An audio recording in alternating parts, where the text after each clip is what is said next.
നമസ്കാരം. Voice of മാന്നാർജിയിലേക്ക് സ്വാഗതം.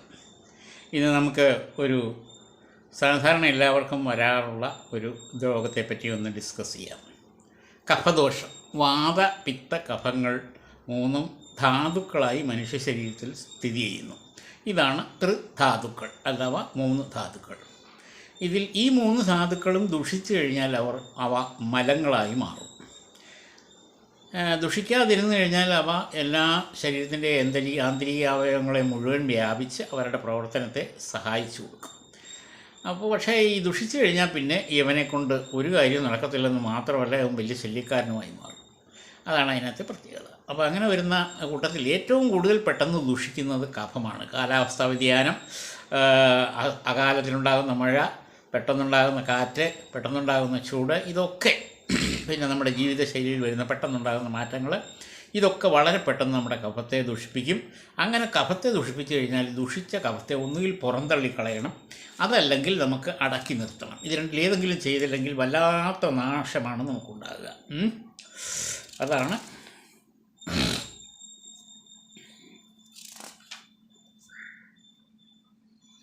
ഇങ്ങനെ വരുന്ന കഫത്തിനെ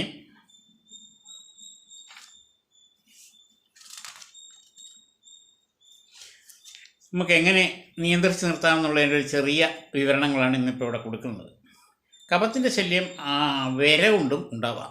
തൊണ്ടയ്ക്ക് വിര കുത്തിക്കഴിഞ്ഞാൽ കഫ ഇളകിക്കഴിഞ്ഞാൽ ഇങ്ങനെ ചുമച്ച് കാർക്കിച്ച് തുപ്പും. അങ്ങനെ തുപ്പുന്ന കഫത്തിൽ പഴുപ്പുണ്ടെങ്കിൽ നമ്മുടെ അവിടെ ഡീകമ്പോസ് ചെയ്തിട്ടുണ്ടെന്ന് മനസ്സിലാക്കാം. ആ കഫം കളയുക തന്നെ വേണം. അപ്പോൾ ഇതിന് ഏറ്റവും പ്രധാനപ്പെട്ട ചില പ്രയോഗങ്ങൾ, പ്രതിവിധികളാണ് ഇപ്പോൾ പറയാൻ പോകുന്നത്. കുരുമുളക്, തുളസിയില, വെറ്റില, തുമ്പയില എന്നിവ ചേർത്ത് ഒരേപോലെ എടുത്തിട്ട് കഷായം വെച്ച് അതിൽ ചെറുതേൻ ചേർത്തിട്ട് കഴിക്കുക. രാവിലെയും വൈകിട്ടും 2 നേരം. അങ്ങനെ കുറച്ച് ദിവസം കഴിച്ച് കഴിയുമ്പം ഈ കഫദോഷം അങ്ങ് മാറിക്കിട്ടും. ഇഞ്ചിനീരും തുളസിനീരും ചെറിയ ഉള്ളിയുടെ നീരും കൂടി ചേർന്ന് യോജിപ്പിച്ച് കഴിച്ചാലും ഇത് മാറിക്കിട്ടും. ഇഞ്ചി കനലിൽ ചുട്ടെടുക്കുക. തൊലി കളഞ്ഞതിന് ശേഷം കനലിൽ ചുട്ട് വൃത്തിയായി കഴിയ ശേഷം കനലിൽ ചുട്ടതിന് ശേഷം അത് പാകമായിട്ട് പിന്നീട് തണുത്തിട്ട് തൊലി ഇരണ്ടി കളഞ്ഞാലും മതി. എന്നിട്ട് അത് തിന്നുക, ചവച്ചരച്ച് അതിൻ്റെ നീര് കുടിക്കുക. അവസാനം കുറച്ച് ചണ്ടി മാത്രം കാണും, അതങ്ങ് കളയുക. അങ്ങനെ ചെയ്താലും കഫത്തിൻ്റെ ഉപദ്രവം മാറിക്കിട്ടും. കയ്യോന്നി ഇടിച്ചു പിഴിഞ്ഞ നീര് കൊണ്ട് മൂക്കിൽ നസ്യം ചെയ്താലും കഫത്തിൻ്റെ ഉപദ്രവം മാറിക്കിട്ടും. നാടൻ തെങ്ങിൻ്റെ പൊങ്ങിനോട് ചേർന്നുള്ള ഇളയ കുരുത്തോല ചവച്ചരച്ച് തിന്നുന്നത് നല്ലതാണ് കഫത്തിൻ്റെ ഉപദ്രവം. ഇത് തന്നെ നമ്മുടെ അർശസിനും വളരെ ഗുണകരമാണ്. അർശസ് മാറിക്കിട്ടും.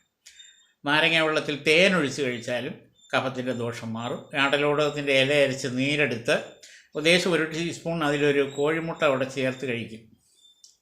ദിവസം 2, 3, 4 പ്രാവശ്യം ആവി കൊള്ളുന്നതും കഫത്തെ നശിപ്പിക്കാൻ അല്ലെങ്കിൽ ദുഷിച്ച കഫത്തെ നിർമ്മാർജ്ജനം ചെയ്യാൻ നല്ലതാണ്. കഫം ദുഷിച്ചു പോയിട്ടുണ്ടെങ്കിൽ അതിന് നിർമ്മാർജ്ജനം ചെയ്യണമെങ്കിൽ പൊക്കിളിന് മേൽപോട്ടുള്ള പ്രവൃത്തിക്ക് മുഴുവൻ ഛർദ്ദിപ്പിക്കുകയായി ഏറ്റവും നല്ലത്. ഛർദ്ദിപ്പിക്കാൻ വൈദ്യൻ്റെ സഹായം വേണം. അതുകൊണ്ട് ഞാനതിവിടെ പറയുന്നില്ല. വൈദ്യൻ നിശ്ചയിക്കുന്നതിനനുസരിച്ചുള്ള മരുന്നുകൾ തയ്യാറാക്കി കഴിച്ചു കഴിഞ്ഞാൽ ആ കഫം ദുഷിച്ചതെല്ലാം ഛർദ്ദിച്ച് പുറത്തു പോയിക്കോളും. പൊക്കിളിന് താഴോട്ടാണെങ്കിൽ പിന്നെ വയറിളക്കി കളയുകയും വേണം. ആ വയറിളക്കുന്നതിനും വൈദ്യസഹായം വേണം.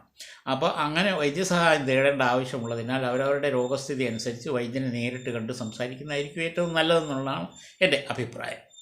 അപ്പോൾ ഈ കഫം പോയി കഴിഞ്ഞാൽ നമുക്ക് ആശ്വാസം ഉണ്ടാവും. ചുമയുണ്ടാവില്ല, ശ്വാസം മുട്ടലുണ്ടാവില്ല. കഫം അവിടെ ദീർഘനാൾ കെട്ടി നിന്ന് കഴിഞ്ഞാൽ ഇല്ലാത്ത ദോഷങ്ങളൊക്കെ ഉണ്ടാവും. ആ ദോഷങ്ങളൊക്കെ നമുക്ക് ഭാവിയിൽ വലിയ ഉപദ്രവം ഉണ്ടാകും. ഇതാണ് കഫത്തിൻ്റെ ദോഷം. വാതപിത്ത കഫങ്ങൾ ഞാൻ ആദ്യം സൂചിപ്പിച്ചതുപോലെ തന്നെ നമ്മുടെ ശരീരത്തിന് ആവശ്യമാണ്. അവ ധാതുക്കളാണ്. ആ ധാതുക്കൾ ദുഷിച്ചു കഴിയുമ്പോൾ അവ മലങ്ങളായി മാറും. മലങ്ങളായി മാറിക്കഴിഞ്ഞാൽ അവ കണ്ടമാനം കേടുവന്നിട്ടുണ്ടെങ്കിൽ പുറത്ത് കളയേ നിവൃത്തിയുള്ളൂ. അപ്പോൾ അവിടെ തനിയെ ഉണ്ടായിക്കൊള്ളും വേറെ. അതല്ലെങ്കിൽ അതിനെ അടക്കി നിർത്താനേ, സ്ഥാനചലനം സംഭവിച്ചാൽ അടക്കി നിർത്തണം, ദുഷിച്ചു കഴിഞ്ഞാൽ പുറന്തള്ളണം. ഇതാണ് നാട്ടുവൈദ്യ വിധി പ്രകാരമുള്ള ശാസ്ത്രം. അതിന് ഈ പറഞ്ഞതിൽ ഏതാണ് നമുക്ക് ഗുണകരം എന്ന് ആലോചിച്ച് ചെയ്യുക. ഇനി ഇതൊന്നും ചെയ്യാൻ സാധിച്ചില്ലെങ്കിൽ വൈദ്യന്മാരുമായിട്ട് ഡിസ്കസ് ചെയ്തതിന് ശേഷം കനകാസവും വാശാരിഷ്ടം 2 കൂടെ മിക്സ് ചെയ്ത് ഓരോ 1 സ്പൂൺ ശ്വാസഹര ലേഹ്യമോ അല്ലെങ്കിൽ ശ്വാസാനന്ദം ഗുളികയോ മേൻപൊടിയാക്കി കഴിച്ചാലും ഇത് മാറിക്കിട്ടും. അപ്പോൾ കഫം ഉണ്ടെങ്കിൽ ഇങ്ങനെയൊക്കെ ചെയ്ത് നോക്കുക. നമസ്തേ. തൽക്കാലം ഇവിടെ നിർത്താം. ഞാൻ മാന്നാർ ജി രാധാകൃഷ്ണൻ വൈദ്യർ. പാലക്കാട്. എൻ്റെ ഫോൺ നമ്പർ 9447352982. നിങ്ങൾ വോയിസ് ഓഫ് മന്നാർജി കാണുക, സബ്സ്ക്രൈബ് ചെയ്യുക, കമൻറ്റ് ചെയ്യുക, ഫോർവേഡ് ചെയ്യുക, അതിന് സുഹൃത്തുക്കളെ പ്രേരിപ്പിക്കുക. അപ്പോൾ വീണ്ടും കാണാം. നമസ്തേ.